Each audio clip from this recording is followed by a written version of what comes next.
We do have to point out, of course, folks, as in the upper left, it's DRG. We do have to point out that Scarlett was up all night. At least up for a long time.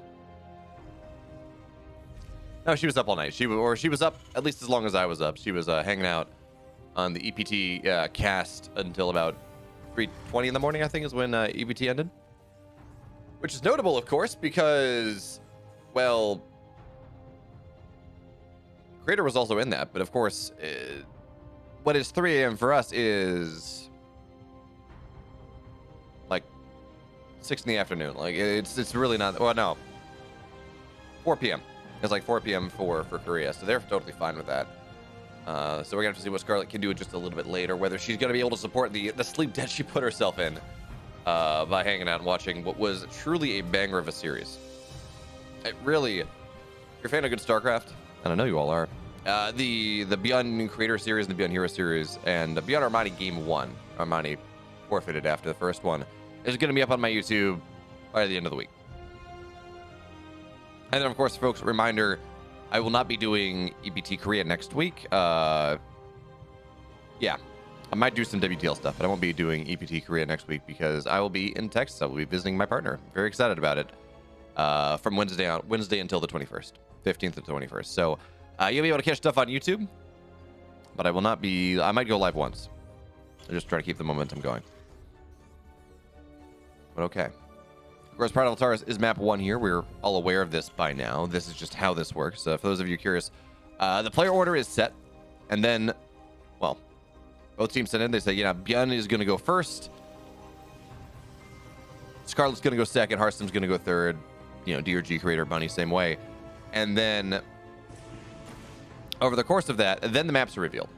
The map 1 of each best of 2 is revealed. So we know it's going to be Pride of Altaris map 1, Berlingrad map 2, Series 2, Curious Minds map 3, and of course loser pick after that one. So it's a TVT on Berlin or on Pride of Altaris, and that is spooky. That is not an easy build. That is not an easy game here for the Terran. Not the end of the world, of course, but it's not easy. Now the Reaper goes forward, trying to knock down Ling's Byun. We saw him last night just oppress. Just absolutely victimize Armani in a similar scenario. Where he killed a drone and he killed 3 Lings. Didn't get the creep tumor, but a drone and 3 Lings is going to be good enough. Wait a minute, are we on? We're on 720p. I'm sorry, folks.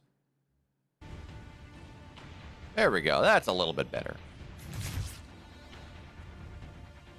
My YouTube defaulting to 1080p, so I'm sorry that it did not do that. But okay, so Byun, quick 3 CC play coming out of the man.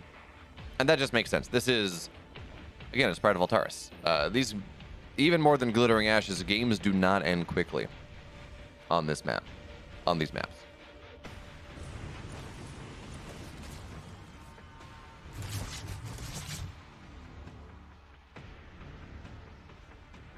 Also, Daemono, I hope you're doing well. Hey, Mind Spirit.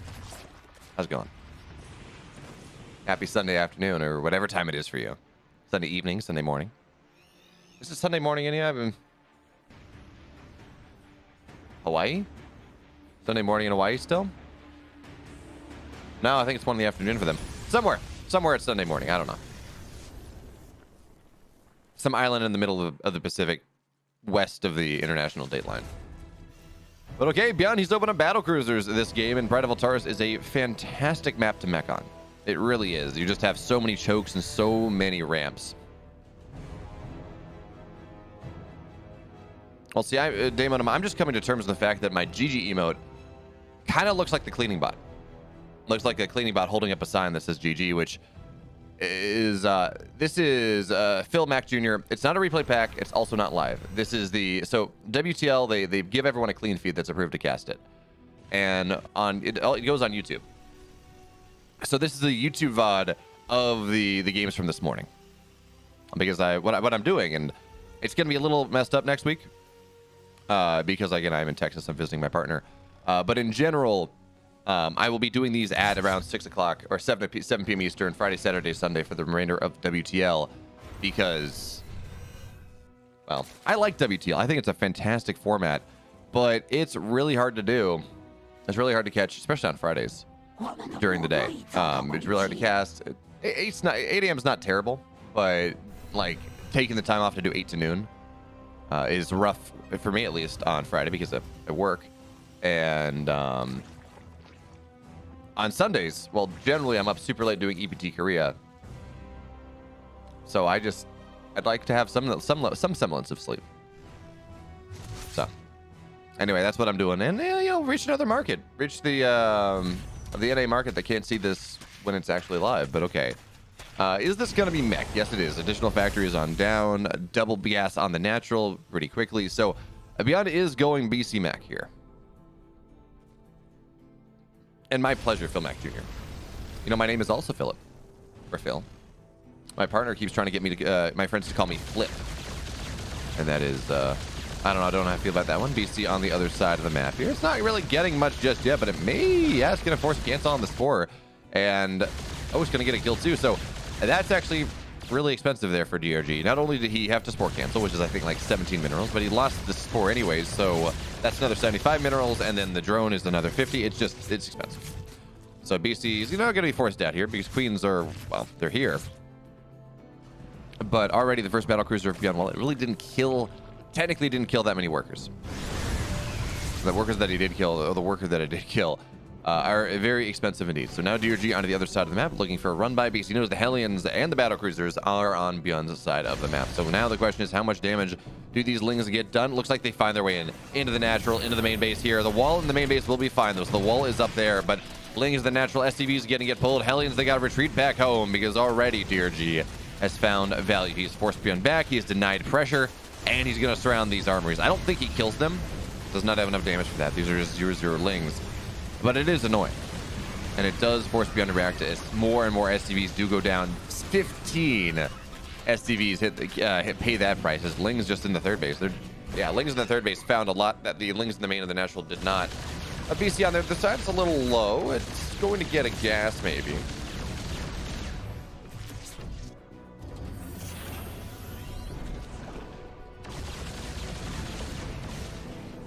Of course, it's not the end of the world. I mean, it's really not good for Byun right now. As DRG's repairing. So, BC's just going to sit here and do as much damage as it can, but again, eventually the Queens will force it out. This is really not... I mean, this is bad for Byun, sure. It's actually pretty terrible, but at least he's getting some sort of counterattack damage, and now Hellions, they find their way into the third base here. Is DRG paying attention? I mean, kind of is good splits, but still 6 workers go down, make it 11, make it 12.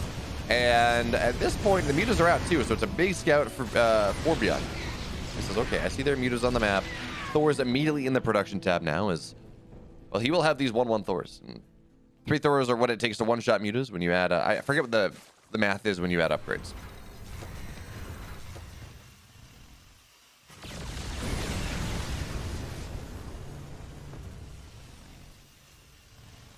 But okay, we certainly have missile turrets down, 2 in the... And I do like this. We see Byun, he overbuilt missile turrets. Because realistically, folks, when we're talking about mech here, you care about your mineral income, but not really. Not nearly as much as you care about your gas income. As drones on the other side, they say, oh, hey, this seems like a fun expedition. As BC's again, finding a little bit more value. I noticed DRG did not try to kill the battle cruisers. Instead, he just ran his mutas across the map immediately, which just buys a little bit more time. 3 workers do go down. Is now Byun... I don't think he wants to send this Thor on the other side. Thors are one of those units that really do benefit from massing themselves up just a little bit more as the Hellions. They're going to knock some creep down if Thor does return home safely.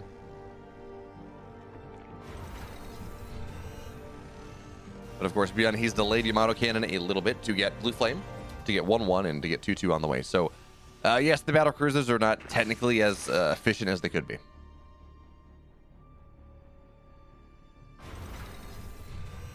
Ugh. But they're not inefficient either. That being said, the mutas get in the middle of the map here. You don't want to fight this.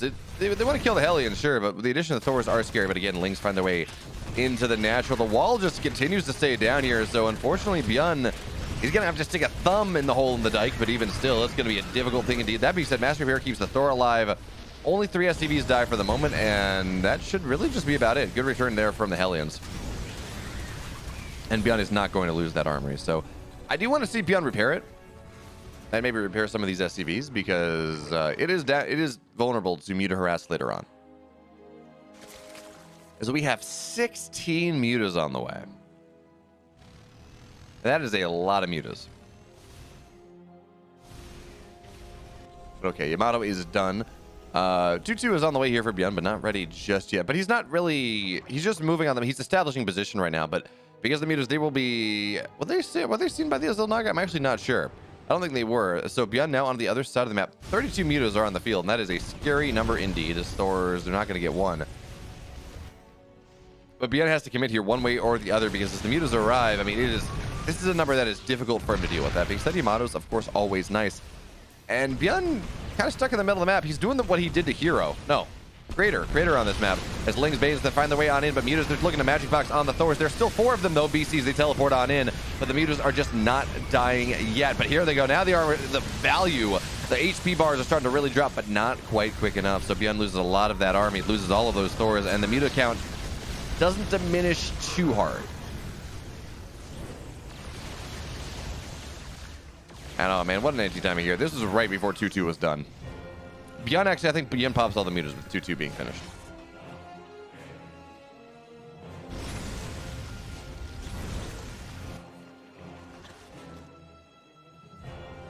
Daemon says, yay, blue flame is fair.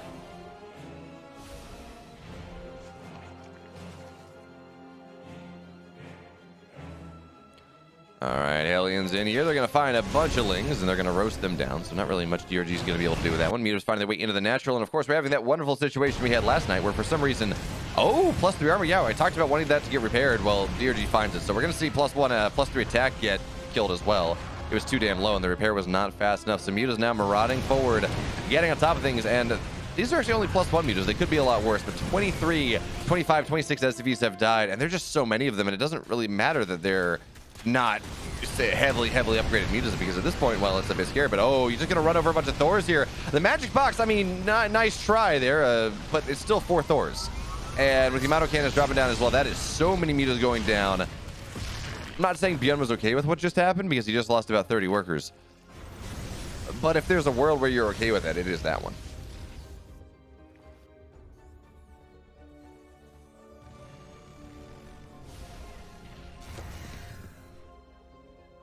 $18 mutas just died.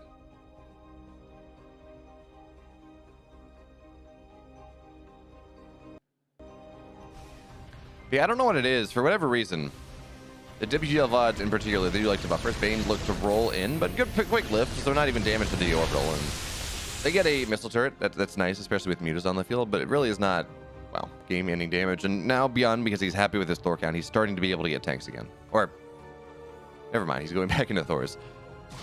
I really don't hate heavy Thor commitments, honestly. Thors are really good. The fully upgraded Thors, 3-3 Thors, do more damage than, do more DPS than DTs do. But now, they're not going to get to that 3-3 for quite a while, because this muta flock is really hard to deal with. Just sitting on top of the command center, it's going to get lifted, but it doesn't really do much of anything, so it's just going to go down. Battle cruisers, of course, they return, but critical mass is a problem. YouTube, please.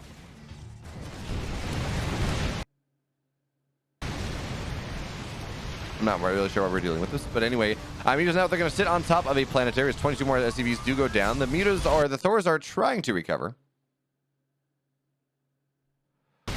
But okay, here come a bunch of Banes rolling on in. Thors are soaking up a lot of this, and actually good splash here as well. SCV's going to get pulled to repair. No Thors go down. And remember, Byun is at that about 150 supply mark, where it does get scary for the meching turret. Now, good news, of course, for if you are a Byun, or if you're a DRG fan, excuse me, is the fact that Byun has not been able to establish his 3-3. He tried once, he tried twice, but he's not really been able to make that happen. So these Thors, at this point, they could have all their upgrades done. They could be a 3-3. That could be really scary, but now here they come. Battlecruisers, Thors, a bunch of Hellions that I don't even know we're going to see to turn into Hellbats, honestly. That linear splash is arguably even more impactful than that than the cone splash when we're talking about Baneley's coming on in. As the Thors here, Thors do so much damage to structures. So they're going to heal the attach damn quickly. The spines go down as well, but it's a bit of a base trade here from DRG. So he finds his way onto the other side. We're going to see all the command centers go down, I think. I don't know how much Byun can really do to stop that one. So the question now is whether he can do enough damage in return. Battlecruisers into this 4th base. The Queens are here to defend. And I think we're in this interesting game state where DRG can't really fight Byun's army, and Byun really can't fight DRG's army. But Well, actually, that's not true. Byun can fight DRG's army. That's the case. But more like Byun can't really get his way into the position that he wants. So Muta's, this massive flock of Mutas on the other side, and they come crashing in. And honestly, any damage they get is super valuable because it's all going to be about the Mutas on the magic box. That's the important thing.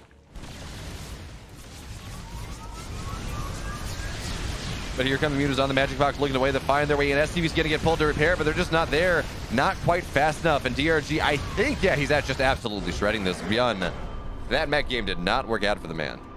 And game one goes the way of the Dongray Goo. All right, so now Byun's map pick looks like was Curious Minds for our second game. It's always a toss-up when you're talking about TVZ. Is it going to be Berlingrad? Is it going to be Curious Minds? It's going to be Beckett. Please no. So glad Beckett is gone.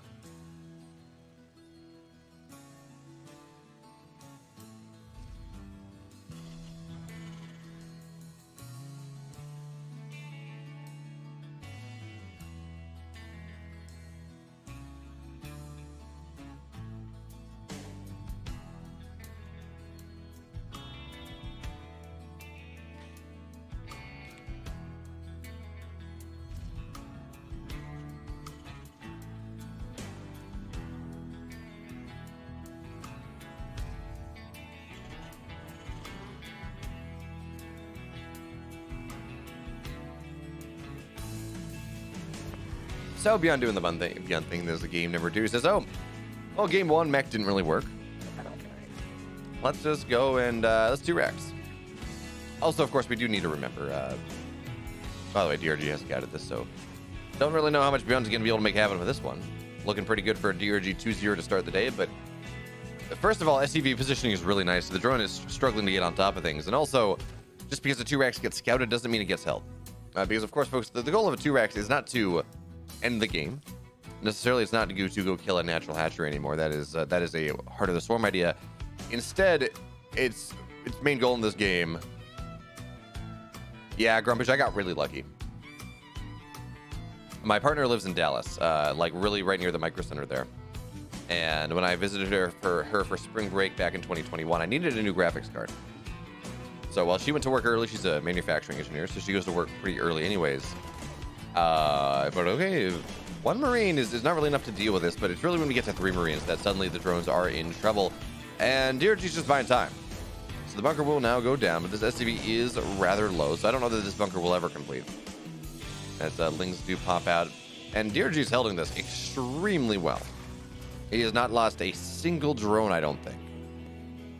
Okay, here come the Lings. Drone's going to get pulled as well. So bunker will not complete here. Byun gently microing on backwards, trying to make sure he can get what he can. And this micro is actually really good. He's knocking down so many of the Lings. 1 Marine has died, but that is just about it. Blood splatters on the ground.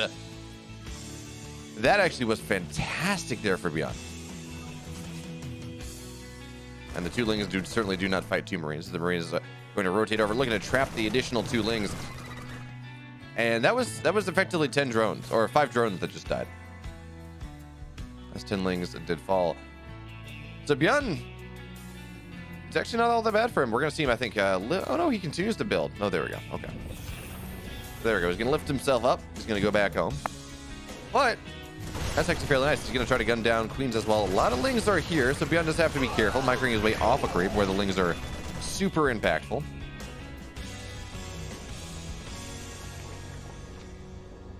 Yeah, but I got lucky with my 3090, so I camped out in front of the Micro Center from like 4 a.m. onwards a couple days. For a couple days when I was visiting over spring break in 2021.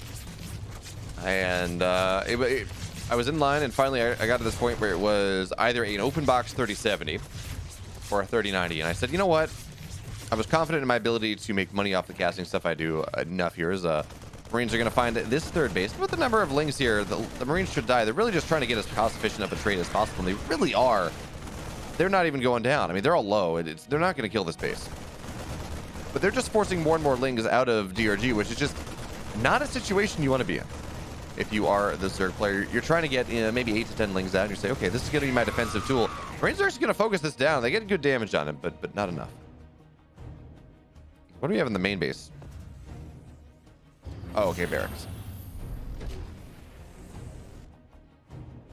Anyway, so I go and I do that, and okay, the rest of these Marines will eventually fall, but they found tremendous value over the course of this game. And I was confident enough in my ability to effectively pay for it via the production I do and by the casting I've done. So I said, okay, I guess I'm buying a 3090.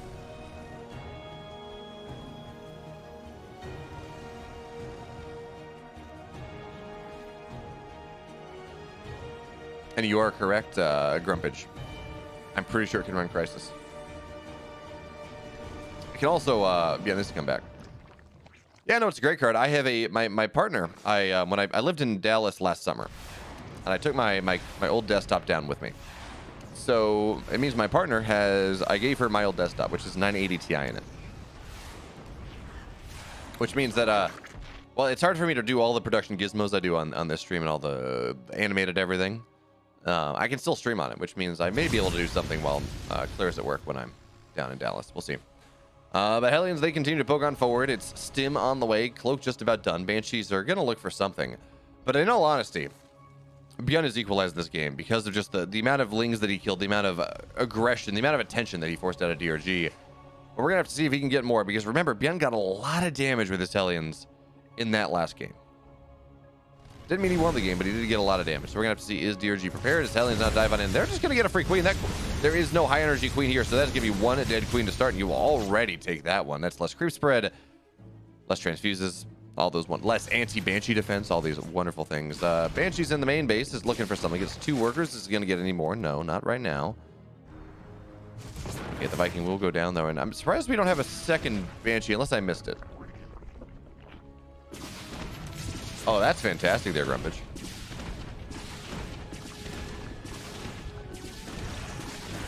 Okay, here we go. This is where things start to get problematic because, well, the detection's just not done. So this Banshee, even though it 2-shots workers, it gets 6 of them. Hellions looking to dive in as well. But they're not going to get too much, but they already got a queen. They've denied creep a decent amount. This game is looking so much better here for Byun as we skip forward. We're skipping time, folks. That or I'm falling asleep between blinks, which I don't think is happening. we're seeing Banshee skip forward. Shots just disappear. All the wonderful, wonderful things. The Banshee outside of the third base here as well. Queens they're able to get damage on it. As again, we blink forward. Queens are able to get damage done on it. But still, this is 12 drones that have gone down on top of the effective drone damage that Byun got by killing all those Lings early. And the Banshee continues to find more. It's going to get 13. Make it 14. 12 kills on this Banshee. Absolute Chad. Absolute hero here. But actually not hero because hero played last night. He got knocked out in the semifinals. Oh, actually, no, I'm sorry. Hero does play, but he plays in the second match against Psystorm. DPG versus Psystorm. I believe he plays max packs. Okay, here comes the next push from Byun. His stim is done. Combat shields are not done. A +1 attack is done pretty soon. So DRG trying to set up surrounds here, but Byun looking to just take advantage or to secure this advantage even further. So tank on the high ground. Marines defending that one. We've seen Overlord go down as well, but he's not going to be a supply blight necessarily. DRG's Ling is looking for that counterattack. He's going to knock on a tank and some Marines as they rally across. That does not dislodge the fact that this situation that Byun is in is truly a scary one. Or DRG is in, excuse me, is a truly scary one. As the fourth base will go down, and it's a Zerg player that the inability to take a fourth base is really your problem, especially because Byun does have his third CC done behind his Ling's not looking for this round. Hellions actually doing a great job of defending. The tanks are getting good shots off, and all the Lings, they're going to go down. Anyways, Queens look like they're going to eventually knock at least the tank down, but Byun, that fight was supposed to just sweep Byun from the map. Instead, he keeps all of his Marines alive. The tank falls, but not before getting tremendous damage. And that's even before Byun's armor is done. That was with DRG having an upgrade advantage.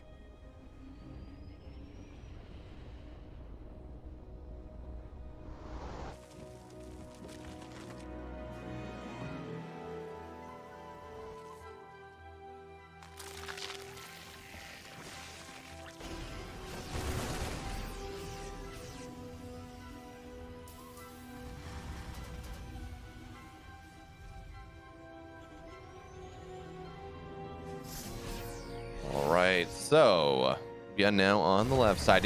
What we got to point out on top of everything else that has Byun in a wonderful position here, as the Lings are going to run by and they're going to find some tanks. That's always going to be wonderful. Byun, his rally is going to have to go defend this one. Banes are going to try to roll their way on into this natural, but third base, excuse me, a good target fire there from Byun. The Banes, they get a couple Marines, they do get tanks, the Lings do, but It's not really the damage that he was looking for.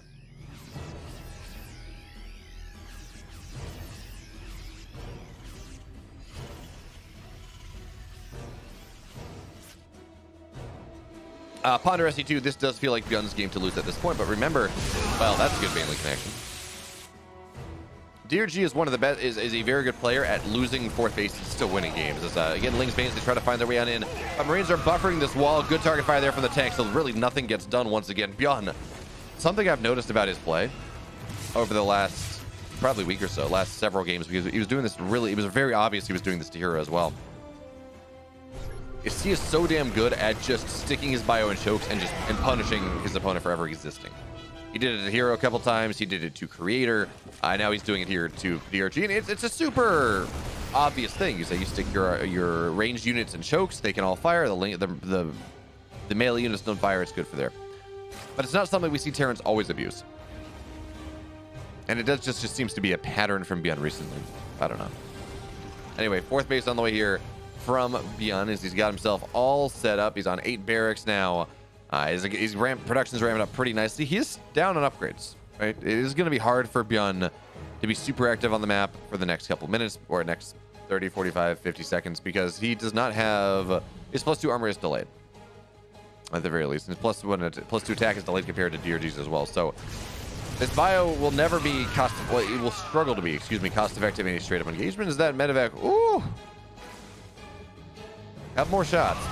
As Lings, there we go. Lings and Mains are going to find this bio drop here, but Byun doesn't really lose all that much. He loses a couple Marines, but still, it's enough to fill 2 medevacs.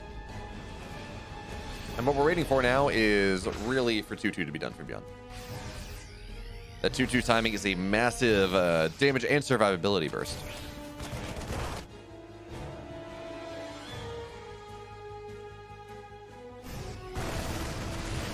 All right, so now here with a bunch of... But the drop is actually going to just get dealt with. Lings, they find all the Marines. But on the left side, another drop here. They're going to try to get a bunch of workers. They're going to get 3. They're going to get 4. They're going to go down. Good Baneling connection there. And DRG will be able to hold successfully.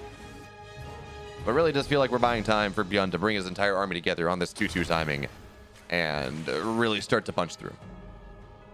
Because right now he's not being super aggressive. He's got a medevac or 2 here, medevac or 2 there, dropping everywhere, and finding some value, sure, but this is the push. This is the moment where it gets really scary here for DRG as the tanks, he does force them to siege up, so a couple Banelings go down, but forcing the tank to siege is always going to be nice. Liberator getting a couple workers outside of the 4th base there of DRG, but we have to remember, as nice or just not nice this may be for DRG, Byun's equal on bases. So yes, the upgrades were really nice for DRG for a while. There were a reason Byun was not able to push, but now that upgrades have been equalized, and of course now that Byun's going to be able to have his 3-3 at a similar timing, assuming of course he doesn't forget his +1 armor or +3 armor, which is just a Byun thing. For whatever reason, it's just something that he does. Well, he's going to be in a fantastic spot moving forward. But for now, DRG getting closer and closer to maxing out around 163 supply right now, I think. As he pushes his way on forward onto this 5th base that really does not have any mining, but Ling's Banes, they're going to find their way into the 3rd base here of Byun. They're looking for something. SCV pull is going to be damn clean, though. So 4 SCVs do go down, but Ling's Banes are going to be forced at from whence they came. Meanwhile, the 5th base of DRG goes down, so it's a 4-base Terran against a 4-base Zerg. DRG feels like he's got to make something happen here, and the defensive setup for Byun is scary indeed. But here, Ling's Banes are going to find something on the right side, but really not going to be enough. Now, DRG has done a great job of securing his creep spread on the left side, where he's actually starting to expand. Byun is not really allowed it on the right, but on the left, creep spread's right outside of where Byun's 4th would be if he chose to take his 4th base there. I do not like this from DRG though. He's not nearly far enough economically ahead to go for ultras.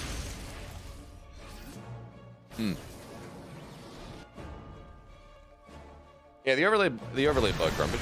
Okay, Magazine picks around here coming on in from DRG, looking for, well, he's going to get the tank, sure, but this micro from Byun is fantastic. You see, oh, target fire Byun. No, he's just going to back up. Too many Banelings for that to really happen. It looks like Byun will lose a lot of tanks here. But I love that overlay bug because it seems like whenever we really notice it, it's because you're trying to look at supply, and normally that means either you're making your opponent just, swear, freak out, or it's because you're freaking out. So regardless, it's always super emblematic of the game state. Okay, Byun will find this base on the bottom side. So even as, he didn't maybe take the best bait, didn't take the best trade as Ling's Banes, they find their way in. Byun pick up though. And with double parasitic bomb, that medevac is dead. But these medevacs should be okay. I don't think they were injured ahead of time. Yeah, we're fine. Okay.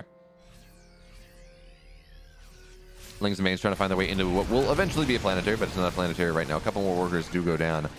But as long as Byun is able to even just stay on 4 bases compared to a 4-base Zerg, he's very happy about things. If he's able to take his 5th before DRG is able to take his 5th, which is what Byun is trying to do. And also, we got to point out, that's a strong pushing position that Byun has out of his 5th base towards this prospective 5th base of DRG. Well, the worse it gets now for the man from Busan. But Lings, now they're going to find their way on top of the planetary once again. Good target fire there. It's going to knock a Baneling down at the very least. And repair is decent right now, but of course on the other side of the map, we got a big fight kicking off here. Lings, Banes, and Ultras, they come crashing on in, but the Banelings are just not getting the connections that they need. But of course, 23 STVs have died. The commander, the planetary, does die on the right side here. So Byun is really not actually all that happy with all this as Lings continue to find value because +3 cracklings are kind of disgusting.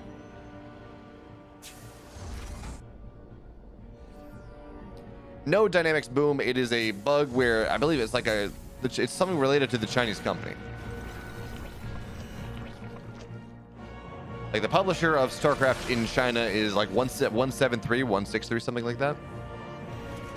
To the best of my knowledge, it's something to do with the company's name.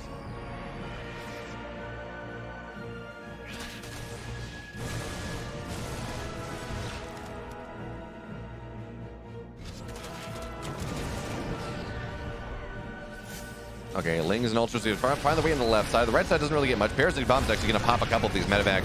2 will go down. Byun micring backwards. He's got to weather this storm as Banelings, they come crashing on in once again. But Byun gently micring on backwards. Ghost getting pretty damn low, but it takes a lot of Banes to kill a Ghost. And this is just a killing field that Byun has built for himself. Ultras go down. Banelings get targeted down here.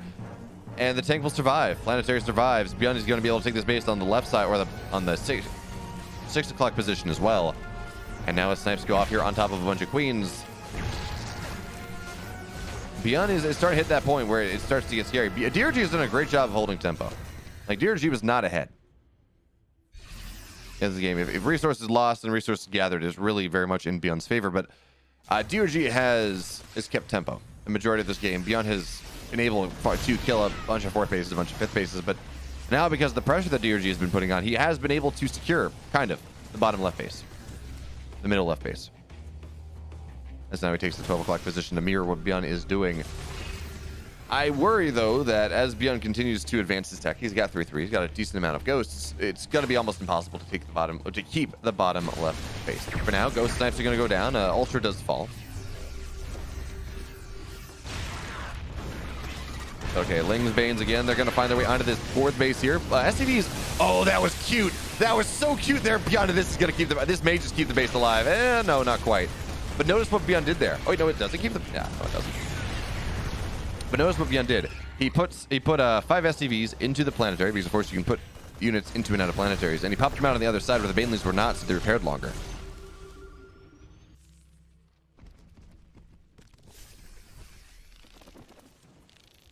Which is really cool. Big fan of that one. Of course, Byun knocked down 2 4 bases now. In fact, he's just opted to say, yeah, with all these run bys, that's fine. With all these effectively busts, I'm going to drop orbitals on my bases now. That's fine. I'm just going to lift everything. I'm going to have enough mules that even if I lose some SCVs, doesn't really matter. But this Ling run by is a problem. 2 defensive tanks are really not enough here. So we're going to start to see barracks go down. 1 is dead. 2nd one is burning. All the add-ons, they're going down here as well.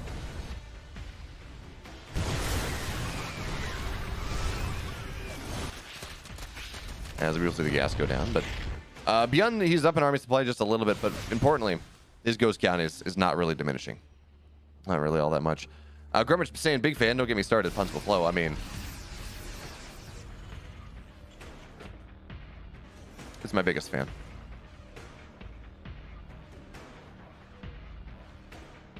You thought that was only an OnlyFans joke? For shame. Not just an OnlyFans joke. Okay. DRG is doing a fantastic job of occupying multiple places on the map right now. He's really doing the Terran thing of multiplying in 2 places to really not allow his opponent to move out on the map. And Byun, though, he is starting to knock this group down a little bit. And again, the ghost count's what's scary, and I wish we could see the units tab. but we can't. And now here come Lings on forward. Byun's going to save as many of these ghosts as he can, and the Bailey's now looking for those connections. A couple ghosts do fall, but the rest of the army of Byun, he does take the fight now. So Bailey's going to have to split back up against that one. Marauders to the front, Marines to the back. And only 5 workers will go down here, and we're going to have to see snipes on the backside. Not really all that many ghosts. Oh, man, so many ghosts went down in this fight. What's wrong with the overlay, Feznator?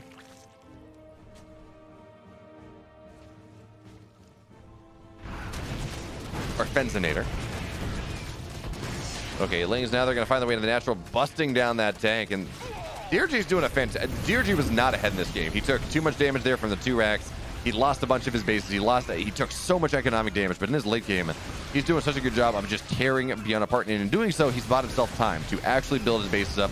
He's bottom left and upper right. He's making it so hard for Byun to be active on the map whatsoever. Every time Byun is, he loses a bunch of tanks and everything else. His Lings are going to now find these tanks on the left side. And Byun has not been able to go and really develop a position on the map for a while. As this Lings, again, they're going to find their way into this, into the, what's now the 4th base, into the orbital there. And sure, the creep spread is not the most exciting thing from DRG, but it's not bad. It definitely keeps him alive.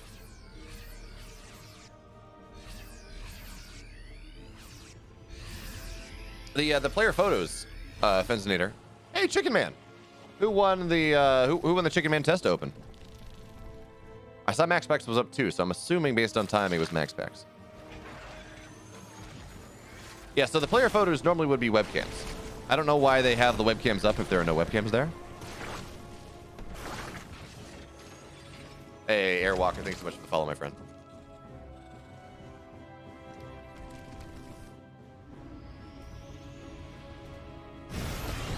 But yeah, this is a pretty standard webcam size if you like, if you watch DreamHack or really anything else.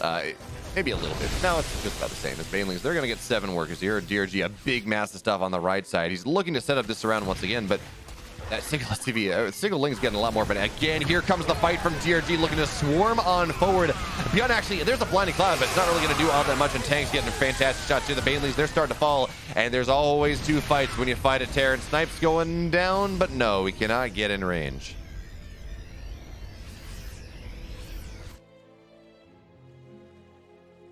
Chicken Man, if you do not DM me a picture of your friend's cat, I will be very disappointed. As Liberator or Ultralisk harassed on the bottom side, Byun is just barely, he's hanging on by his fingernails in this game. He's down to the quick, but he is hanging in there. And I believe he is still trading better. Actually, he's literally not mining any gas. He's not mining any gas whatsoever.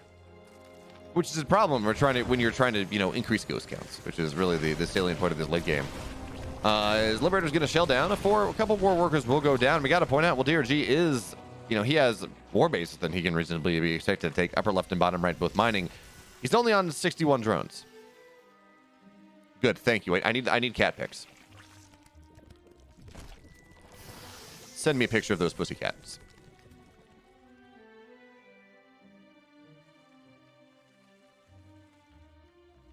As a bunch of Lings, they're now going to find this right side base. And by the way, we're at the point where Byun feels broken up that this is the base that was his natural. So we are starting to run out of orbitals for Byun just a little bit. Is he going to find a couple queens, though? It's a bit of a bait, because now here comes, again, the army of DRG rolling on forward. Byun is kind of caught against the wall here, so the Banelings maybe make a good connection. Vipers, though, they run forward. They don't really get, they want good snipes down there from Byun. He lifts up preemptively, says, I don't want to make that happen. Meanwhile, drop on the bottom left side. He will be able to take this base down, because this is just not where the army of DRG is. DRG now going in for a bust once again. Does Byun have what it takes to make sure he survives? Because the money is starting to get spent here on both sides. Banelings, they come crashing on in, but Byun keeps the backside of that army alive, and now it's just Lings. A couple more Banes, but the Ghosts here, they stay alive. Snipes go down on the Ultra before it does arrive here. We're going to see everything go down. DRG had one last-ditch effort. Scarlett operating on a sleep deficit, and Crater operating on having just lost to her teammate in EPT Korea 127, which, by the way, folks, it's a banger of a series. It'll be up on my YouTube. Let's see. Video tomorrow, video Wednesday, video next Monday, I think. Don't worry, Damonum. As someone who is subbed to to my channel, you get automatic tickets to the gun show. Do I need to pull like a Nathanius? And I don't have a tank top, but do I need to do this? You know, pull a. I don't have White Claws in my background though. Just need to pull the Nate. Is that what I'm doing?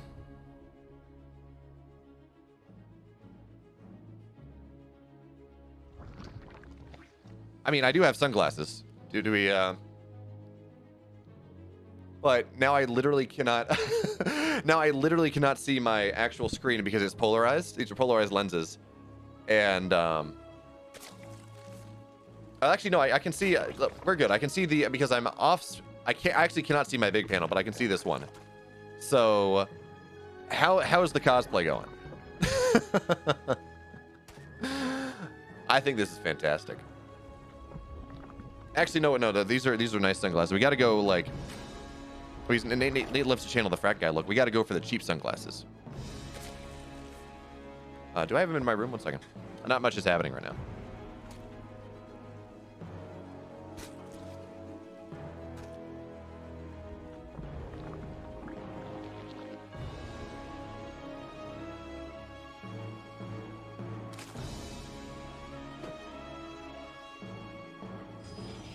All right, we're back. And there we go. Now, this is WTL Summercast. And as a plus side, these lenses are not polarized, so I can actually see the screen. As a plus note, a side note, it actually means that I'm not blinded by my lights. Ripped off like a douche, and I did not pull a runner in the night. No blinded by the lights here. What we got in this game? Creator opening. Ooh, quick robo from the man. That is atypical. That is not the Gateway Man style that everyone has been playing. But because we've started to see this heavy ground meta. Looks like I should be outside shouting at birds. Shouting at birds?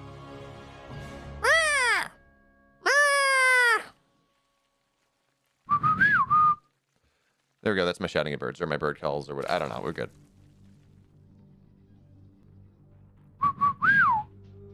What bird's that? Bonus points if you can tell me what bird it is.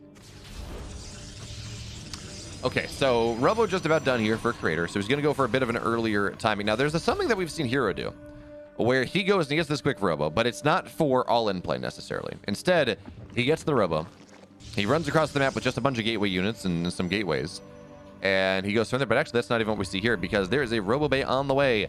Disruptor drops are going to be the name of the, not an African swallow, it's actually a whippoorwill, which is a bird in the southeastern United States. Plays in the morning. And as my lips are dry, so I apparently can't whistle well enough, and I'm getting tired of this. But Disruptor drops are going to be the name of the game for Creator in this game number 1. And one thing I love about the Gateway Man style is there are enough things that are similar to it that it really does open up. It really does open up the Protoss playbook. Because previously, if the Protoss player was going ground, you knew it was going to be an all-in. It's either 2 Stargate play. Yeah.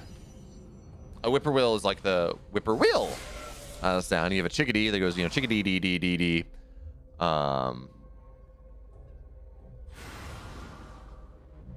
are a bunch of birds that are named onomatopoeically.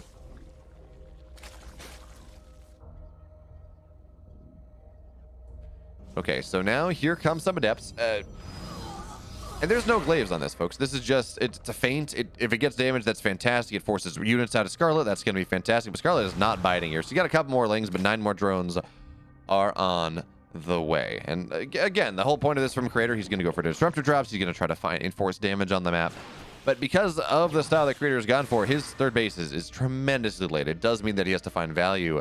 And instead, it looks like he's going to go for a Disruptor Colossus all-in. So you get two Colossus, 2 Disruptors, and then right around the 7-minute mark, this is a variant of the Glaive into Disruptor drop style that we saw. And of course, it just gets Glaives or it gets Disruptors a little bit faster. So the timing in general, it's just a little bit faster. And then you run across the map again with 2 Disruptors, 2 Colossus, and you try to make something happen. Now, third base is on the way, of course. Disruptors are going to try to snipe Queens, but good splits from Scarlett means it's only going to be 1 Queen that does go down.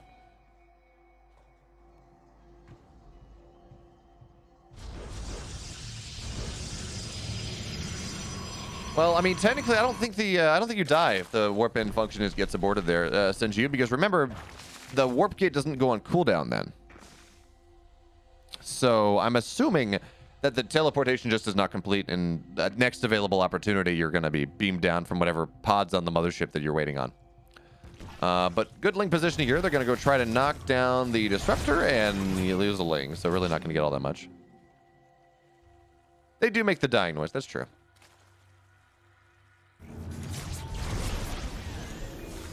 But actually, since you did, they were just dying to get on the map. It's just sound of great disappointment, not death. 100%. Okay, here comes the army of Creator here. And Scarlett, she is supply blocked as she builds a couple more roaches. Baneling speed is not yet done. And while this is not the biggest army here for Creator, Scarlett's going to get even more supply blocked. Losing another Overlord feels really bad. Disruptor shot is going to get a single roach. Not quite what you're looking for just yet. But this pressure, this timing coming in from Creator is a scary one, as he tries to snipe more and more things, but the queens are just not dying, and if you only get one shot, the queens can heal things up, so it's kind of okay. Well, it's like the same idea where Zealots actually, they make it sound like they're dying, but they actually do not die. Instead, they get teleported at the last second back up to the mothership. Preacher, if you saw the games this morning on, say, Steadfast or Wardy's channel, you did. As Disruptors, ooh, good splits there from Scarlett, actually. But now here comes her pressure on the other side. Ling, Bane, Roach, Ravager saying, oh, I gotta punish you for this, but those force fields are gonna be damn nice. The Banelings now, the crush on through, but here come the Biles, here come the Banes, and they're gonna come crashing on into things. The Colossus will not be defended in this game. Disruptor getting zoned out from where the Warp Prism is. Banelings out into the third base, and Scarlett is just dominating this one. The last of the Disruptors do fall, and 14 workers die as well. Now, she does have to back up. These reinforcements are a powerful thing. Is ferrying, there we go, ferrying the stalkers forward. Yeah, Preacher D. So what I do, and pretty much, I love WTL. Talked about this a lot, a couple times now, but I love WTL. I just can't do WTL when it actually is on. So I just do it at 6 or 7 in the evening, Friday through Sunday, or starting to do that now because I realized it's something that I can do. And there we go. So Disruptor shot is going to get, ooh, 5 workers there. That's always going to be rather nice. And Creator, as he tries to stabilize, he's going to take that one. But remember, there's a Spire on the way.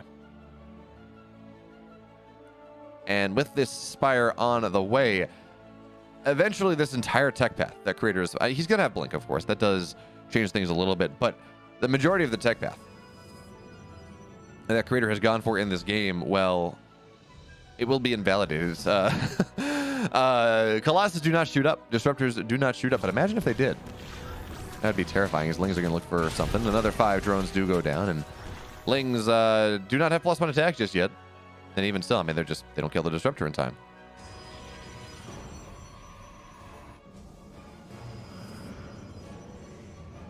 It makes sense. We give Wardy gets the European audience, the Steadfast doing Steadfast things, and does not sleep, and then I get the North American audience. It works. I think it works out well for everyone involved. Carla now getting closer and closer to maxing out her upgrades. About halfway down. I think that's where the big attack happens when her. Oh my goodness!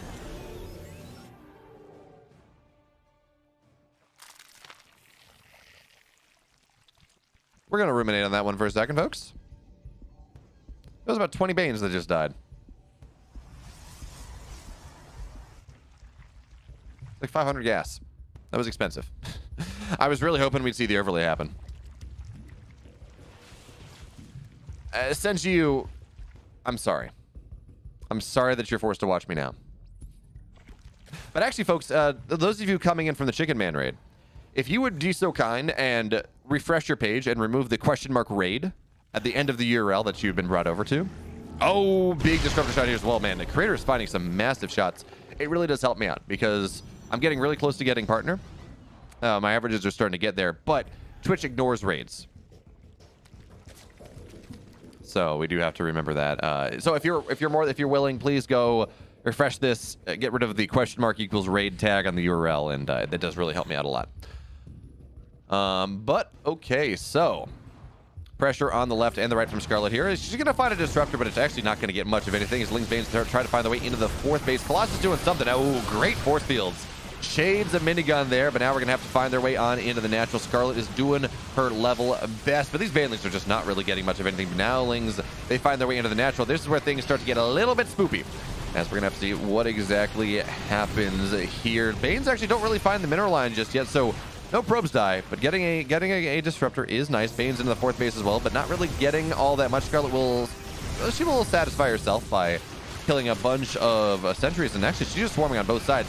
I thought this army ran away, but it is not here. So Scarlett finding a little bit more of the stalkers now. They blink on forward.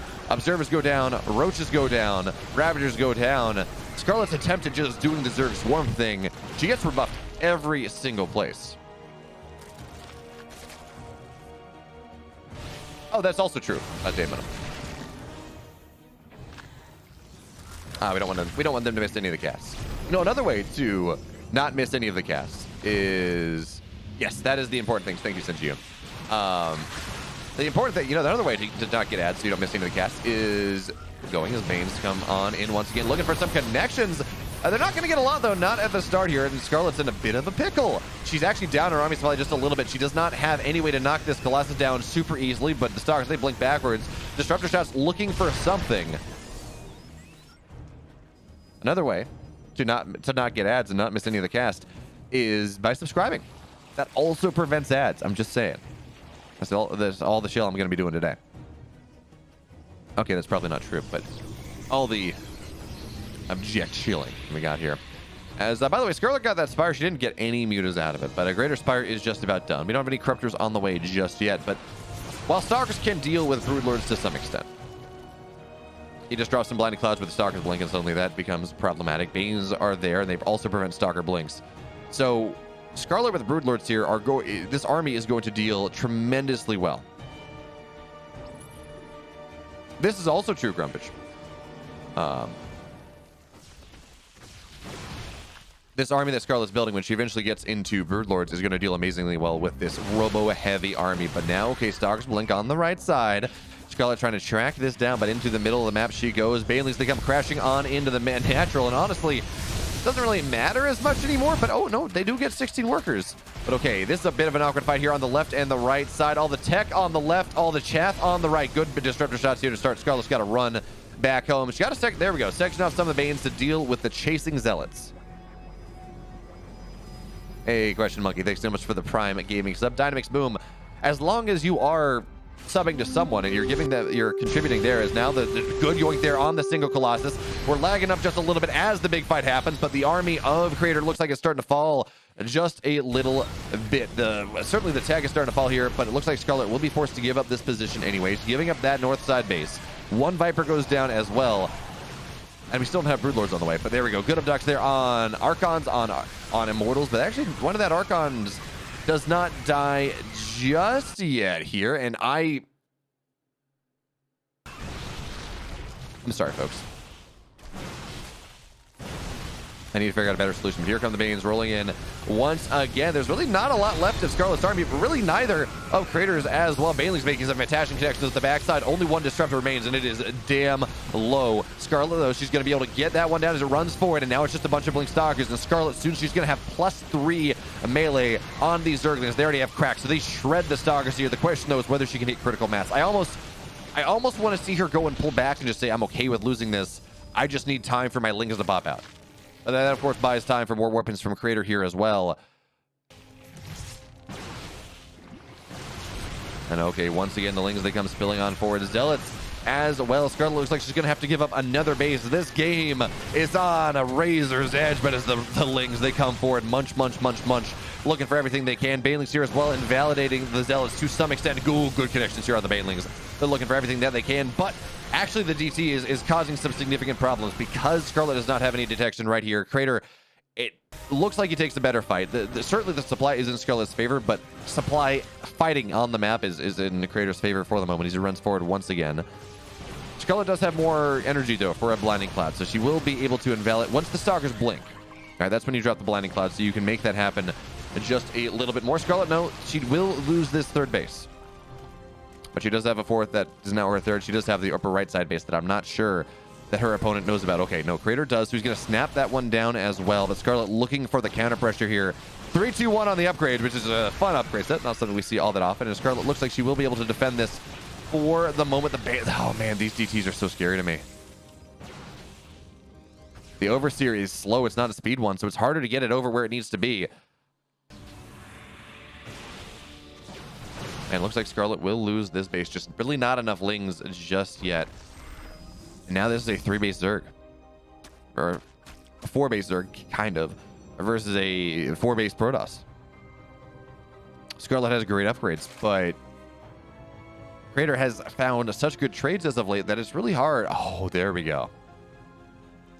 That's what we need. That is what we're looking for. 3 Infestors are on the way. And Stalkers, as annoying as they are, they cannot blink when they're fungled. So you fungal, you run Banes, and you run Lings, and whatever it is, you remove the microability of Crater's army, and this becomes a much easier fight. But I don't think we have Pathogen Glands, so while the Infestors are on the way, they're not here just yet. They're going to take a while even to get enough energy anyways. And this game, folks, I said it earlier, but this game is on a razor-thin margin. Scarlett in the lead by supply and workers just a little bit, but she lost a bunch of bases. She's having to rebuild that tech.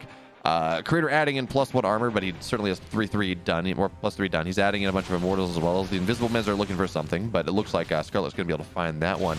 Aliens make a good connection here. And Scarlett now chases Crater off creep. And of course, Crater without the Oracles, actually, it's a little bit harder for him to play on the boundary of creep. Ooh, good bile there. Knocks an Observer down. What I'm looking for is the Infestor. I'm looking for, theoretically, the Infestor flank. I'm looking for just that big fungal that knocks everything down, because that is what Scarlett really does need at this point. It's not like she's mining all that much more. It's not like her army is that much better. It's just a bunch of Ravagers. But the Infestors now, okay, Scarlett has kept them on long enough. Infestors are here. Where are they, though, in this army? There we go, one forward, but oh, good blink there. Crater dodges his second one, though. He's going to get 5, 6, 7 Stalkers, and with the cracklings there, they're just going to go down pretty damn quickly. But do we have any 4 fungals? I don't think so. So now Scarlett, she's got to micro the Infestors back. Once again, she used all 3 fungals, and yes, it was cost-effective. But she's going to have to do it again in just a little bit. This is a big flank coming on in from... Big flank coming on. Oh, great blinding clouds, actually, though. Crater's not really microing in time. We're going to see a bunch of the Archons go down, and Scarlett's winning, actually, 2 of the 3 fights. The Stars, they're trying to blink backwards as they can. Micro backwards, but the blink is on cooldown. Lings continue to chase them down. And now Scarlett builds herself a 30-40 supply lead here. She has their mining back up once again. She's only on 66 workers, but Crater is only on 50. He does not have a 5th base. And the Infestors will have energy soon enough. Yeah, Twist SC2, this is from this morning.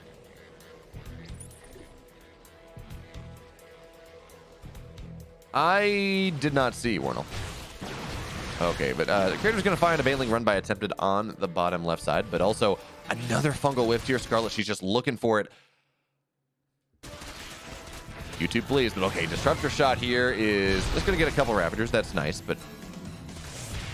Okay, there we go. This is actually going to cause a problem now, because previously Crater's done a great job of defending. Now he has to make sure that 4th base stays alive. It's a lot harder for him to rotate over against these +3 cracklings, which effectively they're +6. They just find their way into everything. They're knocked down so many pylons, and really, if you leave these Lings undefended, you will lose that entire 2 bases. So now, Zealot's on the left side. Disruptor shot. Oh, it's a big one. It's a juicy one here. Stalkers on the north side as well, punching their way on into Scarlett's additional base.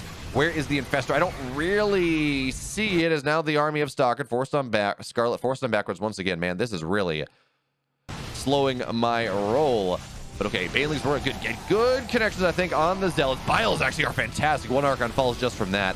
Ling run by still not totally dealt with the base, although if Scarlett has died here. Disruptor shot starting to fall. There we go. Bile on top of the War Prism as well, but the Stalkers, they blink forward. Crater thinks he has it. I don't know that he does necessarily, but Scarlett, she's going back. She's got to make sure that she stays alive here. 14 more Lings, 2 more Roaches, all that we see on the production tab.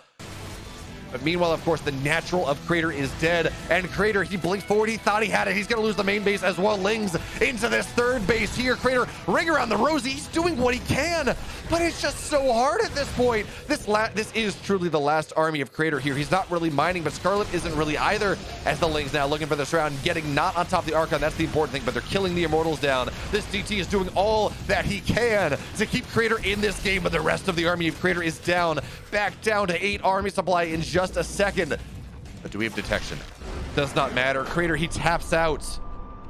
Whew. Game 1 goes the way of Scarlett. The power hexagons are back indeed. And you know what's also powerful? Game number 2. Because like I know I have it on my Twitch. Thank you, Dynamics Boom. Again, as long as you're helping someone out, as long as you're contributing to someone, that's all that matters. And DC Ultraling and Anime Dasa, thanks so much for the follows. Joy for Ire as well. We're getting into game 2 now. This is Crater's map pick. And I am very surprised to not see it's Blackburn. Or to see that it's not Blackburn. Because, you know, again, I had Scarlett in my chat last night. We talked a lot about different things. It's always, it was funny. Nina and Scarlett arguing about the state of PvZ, but it was a fun time. But one of the things she said was, if you want to play the Gateway Man style, Blackburn is almost impossible. Yeah, it's nice to see that they're back in studio, so we get the power hexagons. No, so Fortnite Slayers, or Fortnite Slayer XD, the format of WTL is really cool. So the way it works in the regular season, playoff is all kill. But in the regular season, you have 3 best of 2s. So it's effectively, each series is a best of 7, but only 6 maps are guaranteed to get played. Where each team, they send a roster of 3 players. In this case, it's Byun, Scarlett, then Harstem. And then it was DRG, Crater, then... Who's the third one? I forget. I forget who's next for Team NV. Anyway.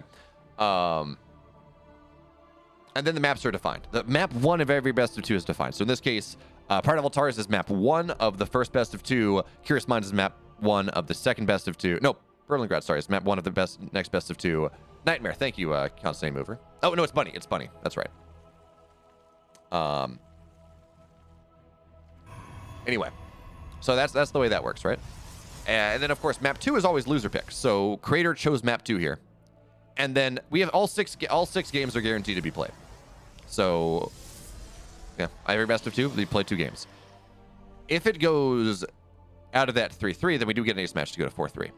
And of course, the way this works also is the primary method of ranking things in the WTL is off points. So if you win a series, if you win this effective pseudo best of 7, if you win your round and you do not go to an ace match, you get 3 points. If you win your round but do go to an ace match, you get 2 points. And if you lose your round but you do go to the ace match, you get 1 point. Otherwise, you get 0. So we were talking about this ahead of time. There's a whole logjam of teams at 15 points. Shopify now, Scarlett now trying to make sure that she also continues her streak of only dropping a single map in WTL this far, but also making it so that Harstem, even just by tying it up against Bunny, will be able to go and secure the regulation win for them to get them 3 points to put them to the top of the table. NV as well, they're tied up. They're tied up in points too, but they have 2 additional map wins. They are +2 in map score. So right now, the Rebllion is, I believe, 3rd, and Shopify, the Rebllion is 3rd, NV is 2nd. So it's all right and close, but this is the week where things start to break apart a little bit. Yes, that is exactly how that works, Constant Mover. I think that's what I said. Did I not say that? Hey, Crusader King 1. I saw you in Barry Crunch's stream last night, or the other night. Glad you found your way over here, and hey, welcome, Larva. Okay, but now that we've explained that one, let's figure out what exactly is happening in this game. Scarlett, she will not get much of a scout there with that Overlord. But it is confirmation that this is Oracle play. 3rd base pretty quickly here as well. 2nd Oracle completing. So this looks like we will be moving into, 3rd Oracle on the way. Gateway Man style on the way. There is a build that Zest was doing for a while that was triple Oracle play. But it was on 2 bases, 2.5 bases, and would go into Carrier Rush. But first of all, This is not really the best map for that one. And B, it's just not really all that great of a build unless you're doing its queen walks in particular. But now the oracles, they're going to dive on top of one queen. One queen goes down. Oracle. Oh, he trades it away though. And yeah, I feel like the oracles are more valuable than the queens. Yes, if you can get an oracle, if you can get a queen and you can get away without losing an oracle, oh man, power move, absolutely worthwhile. But the oracles are so important because of the way this works. I hate it. I hate it, Grumpage. I appreciate you. We actually need Ravi in the chat because that is such a gloriously bad like engineering programming joke that well, we're, you know, the former web dev, I'm sure he would very much appreciate that one. But okay. Now Adepts, they're going to find their way into the natural here, but there are plenty of links. They're not really going to do all that much. But the reason that losing that first Oracle is so problematic is it really invalidates a lot of your pressure. So the goal of this build, the way you play this build, is you get 3 Oracles. 2 of them get aggressive on the map. They one-shot workers. They deny, maybe if you want to bring all 3 of them together, they deny bases. Lings, of course, they get the Adepts right there. And then they just provide so much utility throughout the course of the game. But of course, you also have that 3rd Oracle that's not even there and meant to be aggressive. Fear Dragon. He quit his job as a web dev. I think he did mostly back-end work to go full-time StarCraft content creation as of June 1st.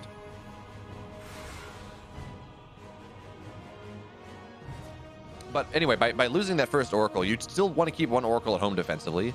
In the advent of a Ling run by or something that's trying to cancel your base, or you know, get significant run by damage done. Which means that you only have 1 Oracle aggressively, which it takes twice as long to kill workers. It's just a lot easier for queens to deal with.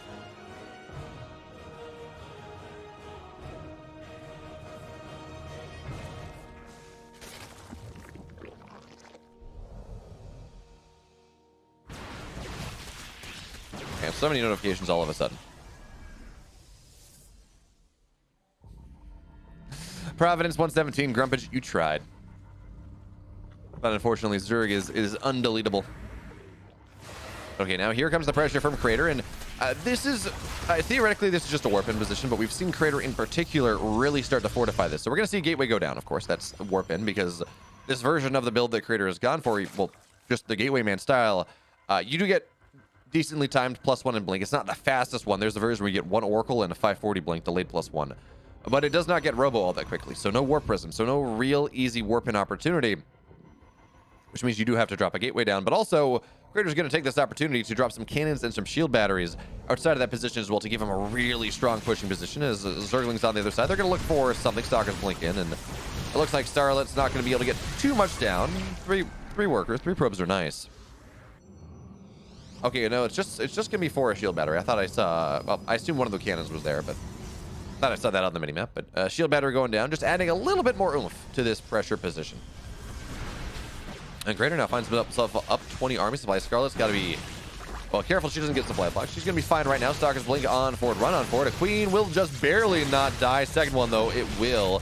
Here come a lot of Banes. That becomes a little bit more difficult. Ling's now filtering on forward, trying to knock at least the Zealots down. Bailey's speed is now done. How good are our splits? Damn well, fine enough. Especially, of course, with the stage strap there. That is the power of the Oracles that we did not have in the last game. Now the Stalkers running on forward, and I mean, this is a scary timing for Scarlett right now. Crater, he's up 10 army supply. He's got +1, he's got Blink, and he is at Scarlett's doorstep. But they continue to roll on forward, and that was almost a really scary timing where the Stalkers blink backwards as the stasis trap ends.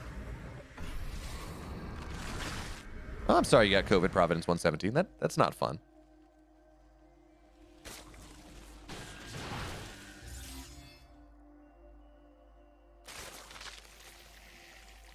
Hey, you know what? Look, Providence, you have COVID brain. Grumpage has mead brain. I have sleep-deprived brain. Through our powers combined, we are cognitively impaired this evening. Anyways, the Stalkers now, they're going to try and knock this base down, but Scarlett is pretty secure on this, and of course, she got a great base on the north side as well. Lings run forward, actually serving as a bit of a force field for you. It's going to be a bit of a force field here for Crater, but alien flank on the backside, though. Scarlett just barely not going to connect with that one, is now she's got to run back a little bit, but she will be able to knock down a pylon and depower this setup before she is forced back onto her creep once again. Yeah, that's fair. Vhafter chap. Is that supposed to be chapter? Vaptor?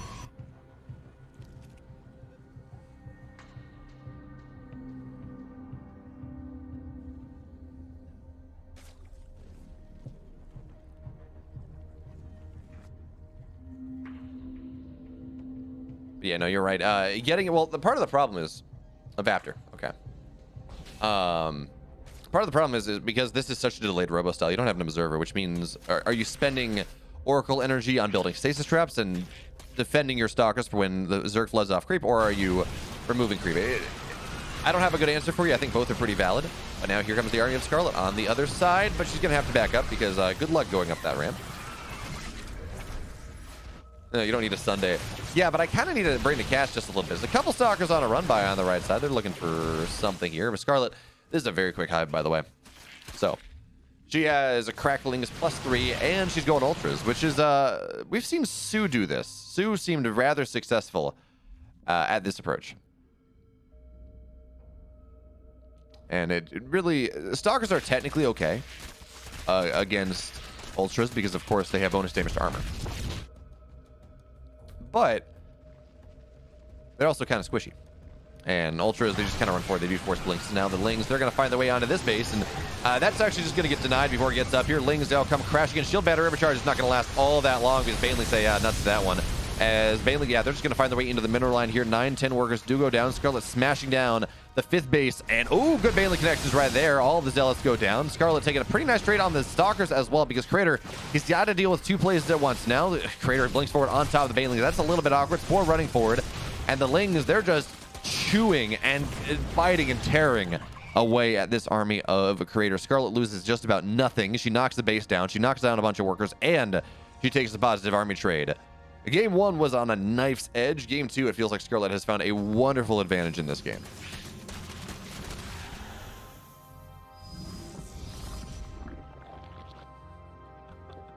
Well played, Gay. Yeah, I went, I ran out of food that I'd meal prepped on Friday. Said, I'm going to go to the sandwich shop, which is not good for me whatsoever, but it's delicious. So it's like, once a month or something. And I pull up and it's just a sign. Normally they're open on Fridays. It's like, we're at a charity golf tournament. And I was very disappointed. Okay, now Ling is looking for their way. Now they're not going to get in the natural, but they will find this additional base here from Crater, which, unfortunately for Scarlett, does not have a lot of workers in it. But she will still get the base, I think. Ling's Bane, they find the way into where the stack defense is. Scarlett is just swarming. It's one of those things where it feels like Crater's hands are just giving up on him here. Every single spot, it feels like Scarlett just has more stuff. So the base goes down. Now Crater back down on the 4 bases. Ultra's finding tremendous value, and we pause. Because that is important. We need to pause to make sure we know what's happening. And then with interesting, okay, so the oracles, of course, with that spill damage will eventually get the ultra down. Armor doesn't really matter, but 10 ultras are on the way. Normally, when we see 10 ultras, it's one of those game states where like you're talking about a platinum league Zerg that's like, I heard ultras were good. Let me hold the button down. Oh crap! I made 10 ultras. 3,000 minerals, 3,000 gas right there. Oh, just so we're clear. Constant aim mover. I think Hero is the best at it, but Neeb has done a tremendous job of this. Harstem actually has done it very well. We've seen Skillis do it. He bopped a laser. His mainly is looking to roll in. But yes, Hero is certainly the paragon. We do have to give a credit to Harstem. Neeb is like the top 2 Western gateway man players, and honorable mention, of course, to Skillis. And Crater's actually fairly good at this as well. Realistically, he probably should have beaten Rogue in GSL Season 1. Yeah. Max Pax, I think, is going to be scary in about a month. Because he doesn't quite have this style down just yet, but he's also showing that he can still play the old style. His Bailey's, they're just going to evaporate all of every single Zealot. Your Bailey's into the base as well. And Colossus are okay against Lings and Banes and things, but they're really not good at all against Ultras. The Scarlett, she just chews her way on through. She continues her streak 2-0. She has not lost the map in forever. Oh, what's this actually? 77 is Bunny's hexagon. You asked. Let me turn off my webcam. There we go. Harstem 73, Bunny 77. By the way, folks, don't look at that stats if you don't want to get spoiled.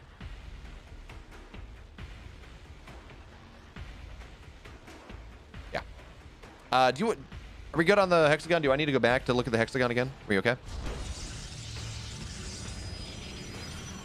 No, it's fine. I'm just letting people know that these games happened before, so if that's a problem. Okay, so it sounds like we're good.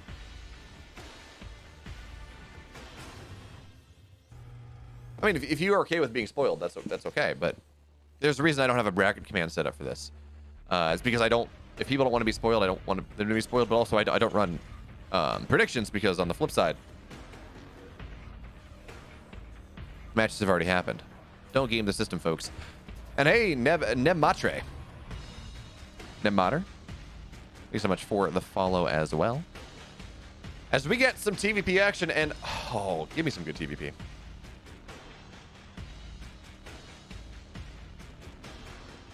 Yeah, but no, he looked incredible against Serral in DreamHack as well, Laracidone, and I'm getting the Scarlett, getting the Harstem has top 2 foreign PVZ. Strictly not. This is not even from looking at his results. I mean, he looked really good. He had some great games. But I'm getting this from Scarlett, who is obviously because when I was doing my prep for Valencia for the Valencia regionals. I'm like, hey, talk to me about this gateway style, and she was like, yeah, no. Harstem and Neve are miles above the rest. Well, so we might get max packs for Atlanta.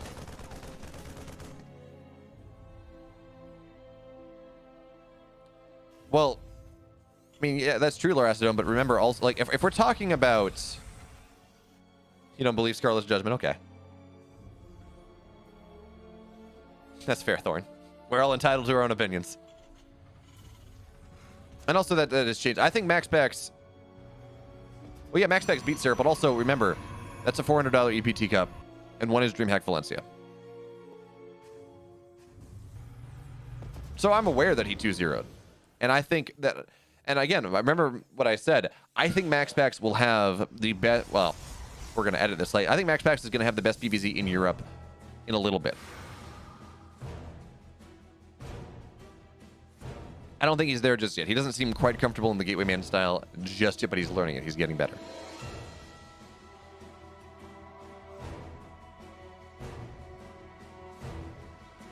Yeah, that's maybe fair, Lauren. They are teammates, but... Yeah, so this is what she did. She just told me, hey, look, Harstem and Neve, who her good friend and her teammate, respectively, or her teammate and her good friend, and I mean, they're both friends, but they have the best PVZ in the world, so when you go on the broadcast, hype them up so everyone knows that they have the best Western PVZ. Harstem's PVT is better than Max Packs. I don't think that's controversial, actually. Harstem looked really well. I think he's, I don't know. I think that is, I think that's a false equivalency, actually. Because I think unless you're it's a matter of style. Max Packs will handle a Clem much better than Harstem will, but Harstem handles a Hero Marine better than Max Packs does. Right? Because Clem gets so much done based on his multitasking and his speed, and Harstem is just not all that fast. I mean, he's fast, but he's not super fast for a pro player. Whereas Max Packs is a lot faster. But also, he is rather weak in the early game.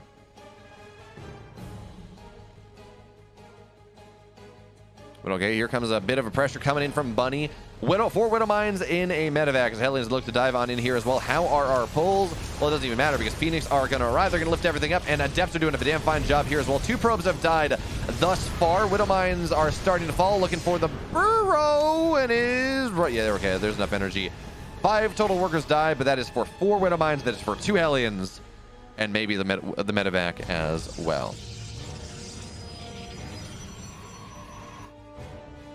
Oh, yeah. No, we're talking about Western PVZ. Heroes PVZ is by far the best in the world. That's not even a question in my mind.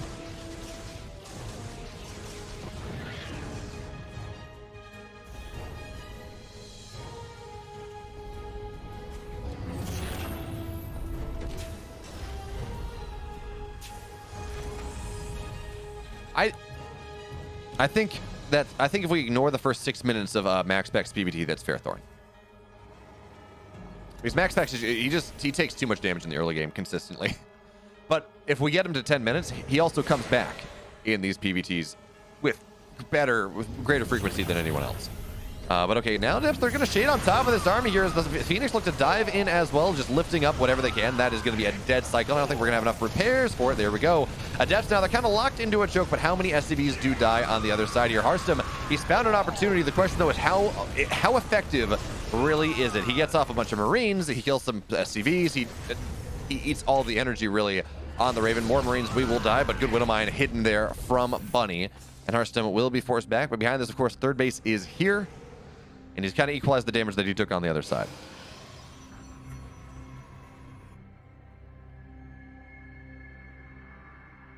No, Thorn, we have to put Neeb in there. I'm sorry. Neeb's PVT is not exactly top tier yet, but if we're talking about PVZ, Neeb has to be up there.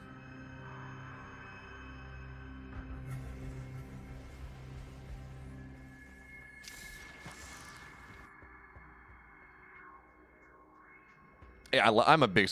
I can't believe Skilless has not been signed to a team. Like, honestly, it makes so much sense to me that Liquid signs him that I don't understand why they haven't. Maybe it's a geopolitical thing with a Russian national. I don't know. But he's, in fact, he's living in their team house anyways. Yeah, no, Thorn, but that's data.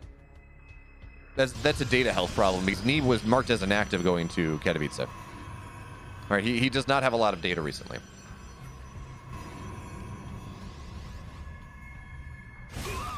Okay, the Phoenix now, they're going to go, and they're going to look for something. Not going to get all that much, and Neeb has won a... Neeb has not lost to PVZ all that recently, but he also hasn't played a ton. Right, he beat Scarlett twice. He beat Scarlett once, but that's really just about that. I don't really think I don't think he's run into any high-level Zergs in EPT EU when he plays. Yeah.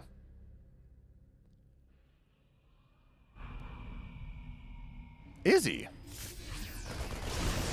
Okay, now Phoenix. I mean, this is a heavy Phoenix count here we got from Harstem as he does move into Charge Lot and, well, I think his charge is done, but he moves into Charge Lot Archon Storm. So this army that is designed to deal with any sort of move out that Bunny has, but also Harstem is almost a victim of his own success as he's sitting here says, yes, give me a Marauder. Give me a Marauder. Let me. Okay, there we go. Marauder will go down. He's just finding, so it's interesting that we're not seeing him go in mineral lines, but I guess he's afraid enough of Widow Mines that have existed in this game that it's a little bit scary. He's going to knock down a bunch more Marines here.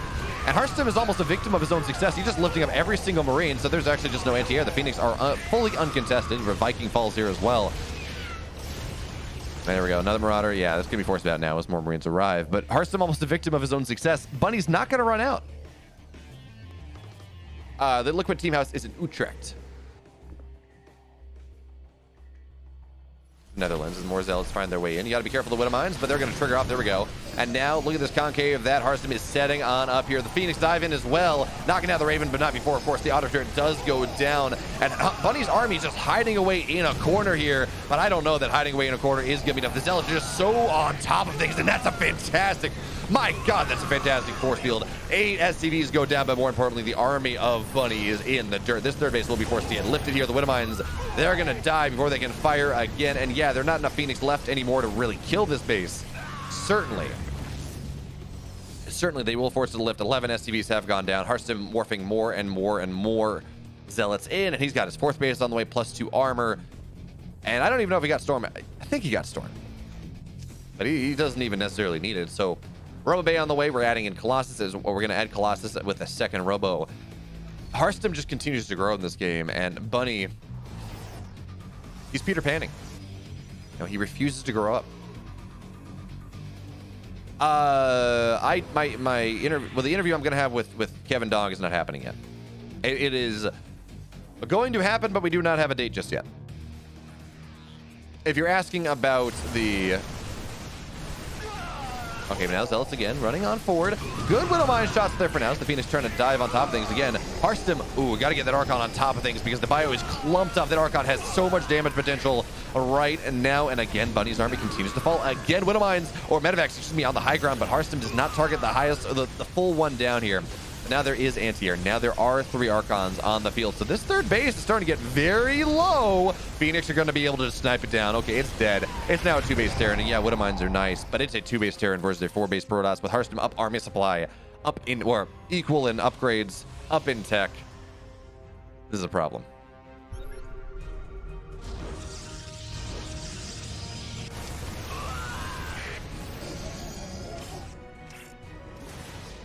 It's the general center gate, yeah. So their Dota team plays from their boot camp scenarios, and now we have the Zealots running on forward. Big Widow Mine attacks actually are making this problematic. We don't have an observer. It's making it very hard for Harstem to take this fight. But good scan to high ground. Actually, really good force field once again, but it's not going to kill all that much. And Harstem this is such an old style, going for +3 armor before getting +1 attack. But when you're going to rely on really your Colossus damage eventually, they do bonus damage to Marines. It doesn't really matter all that much. Oh, it's buffering again.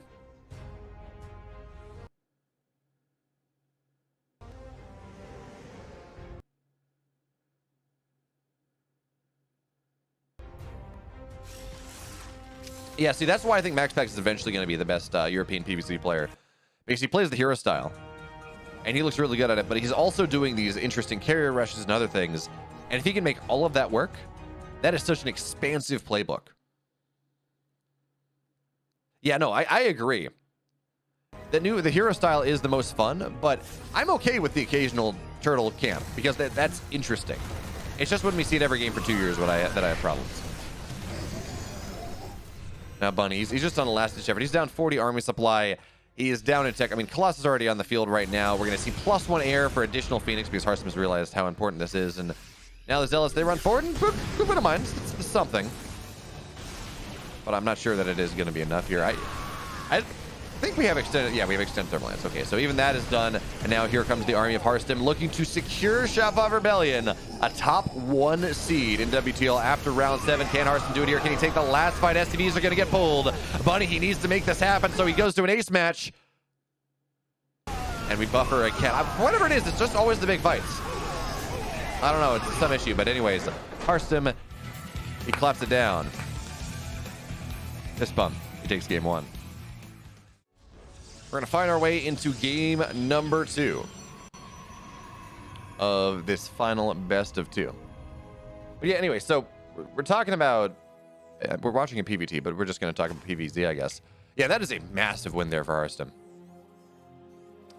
The fact that MaxPax can make the 2-carrier pressure work and the Turtle Void Ray style work and also do the hero style, if he's able to keep all that up and keep the fear of all of those different styles in his Zerg opponents' heads, that will make him the scariest Protoss player in the West.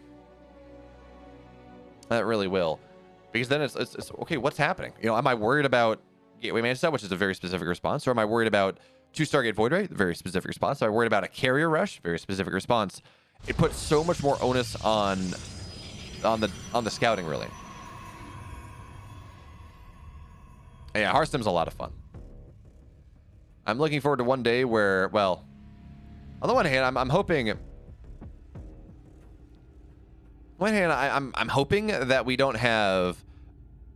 And I'm hoping that I never have an opportunity to work with Harstem because that means it finally is the year of Harstem.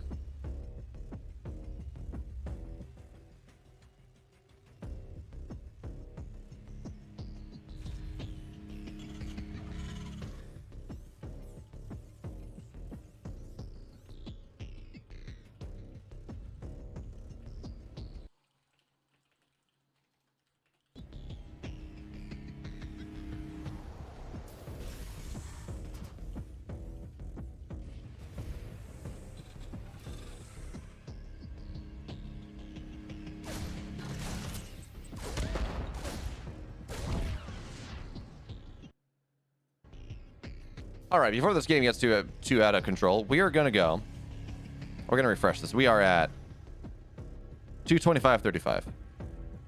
Let's hopefully get rid of this buffering. Ah, good enough.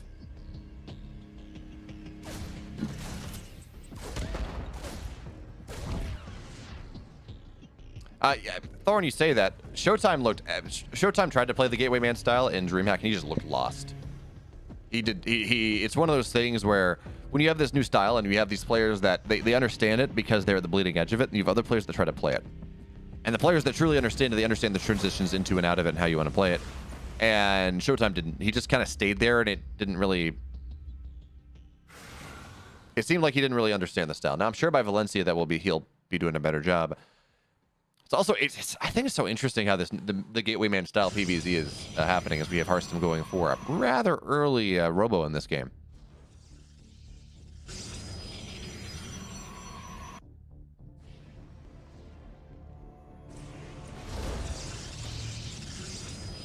Liquid gets top 1 seed. Liquid, no, Liquid. Yeah, Liquid is in trouble. Liquid is not in playoffs right now. They need to win every match from here on out to qualify for playoffs. And thanks to the follow, Laracedon. Shopify has now secured themselves a top 1 seed, but there's still 4 weeks remaining. We're week 7. We're going up to week 11. Okay, there we go. I was like, what are you talking about? Now Nina is trying to tell me that given this by DreamHack Valencia, or yeah, by the Valencia Festival, effectively. Don't worry, I talk about Mana and Harstem as teammates still. By DreamHack Valencia, she's saying that all Zergs will have a 60% win rate against Protoss against this style, which I also don't believe. I think that's a little bit too much Protoss PTSD, because the style now that's happening is so reliant on mechanics, RTS fundamentals, heavy mechanics, map control, economy, that it's not something that's like, okay, this is tricky. It's an adept play, and you figure out that the amount of work as you need, and you're fine. But okay, so Widowmine gets 1 good target fire there on the other Widowmine, but now Harstem, he's going to have his pull in time here, sacrificing 1 probe to the target fire, gets a Stalker, okay. Of course, that is always more expensive. You'll take that one there if you are a Bunny.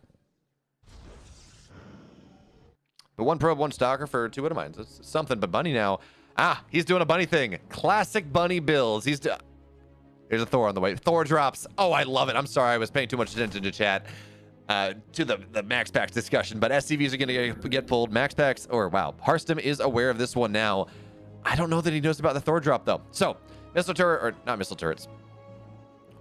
We're gonna have shield batteries come down here, and the Thor's not here just yet. Immortals, of course, getting chronoed on out, but also it's not here just yet. There we go. We will see the Widowmine go down. SCVs are going to get pulled, and the Thor is just not here. So ideally, he kills many.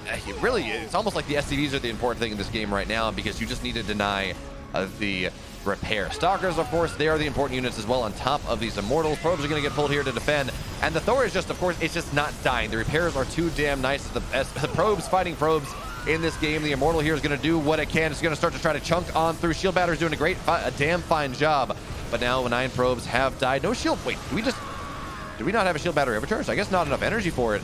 Maybe it was popped earlier and I did not see. The probes are going to get pulled once again. The Thor is just shredding every little bit of thing, and yeah, the money of Bunny is starting to fall down a little bit, but the repair is good enough anyways. 1 Immortal is really all that is needed, all that is possible for Harstem to make this hold happen.